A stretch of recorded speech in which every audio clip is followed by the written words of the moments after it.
الحمدللہ رب العالمین اما بعد فاعوذ باللہ من الشیطان الرجیم بسم اللہ الرحمن الرحیم۔ ناظرین، آج میں آپ کو علی اصغر کی شہادت کے بارے میں بتاؤں گی۔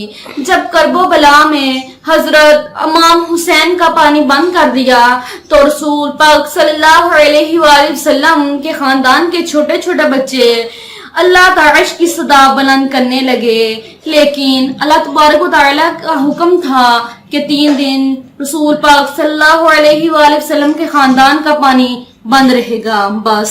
بس جب کرب و بلا کے میدان میں 10 محرم کے دن ہر ایک شہید شہادت کا جام پیتا گیا، امام حسین علیہ السلام تنہا رہ گئے تو فوج یزید کے سامنے جا کر حجت تمام کرتے ہیں اور کہتے ہیں، حل من ناس ینصرنا، ہے کوئی جو اس غریب کی فریاد سننے والا؟ آسمان ہل گیا، زمین تڑپ اٹھی، فرشتے آ گئے، جنات کہنے لگے، یا حسین ابن علی ہمیں حکم کریں۔ امام حسین علیہ السلام نے فرمایا، یہ صدا صرف انسانوں کے لیے ہے، لیکن افسوس تمام انسان رسول صلی اللہ علیہ وآلہ وسلم کے نواسے حسین ابن علی کی غربت پر ہنسنے لگے۔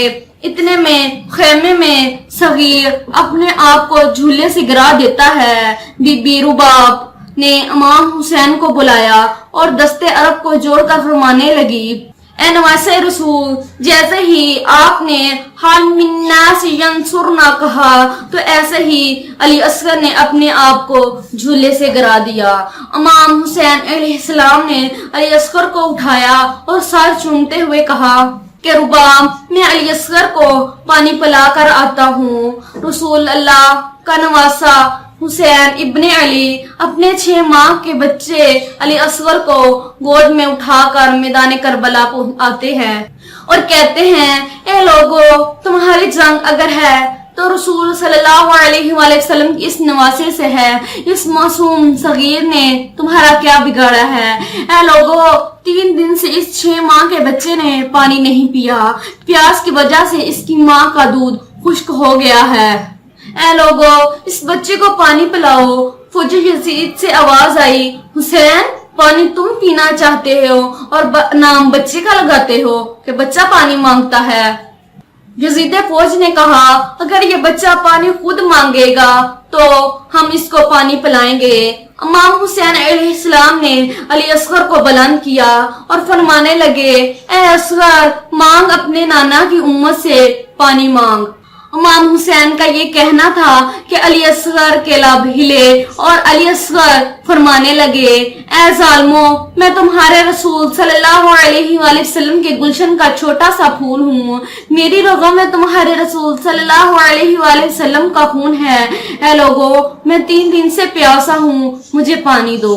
مگر اللہ تبارک تعالیٰ کا حکم تھا کہ علی اصغر کے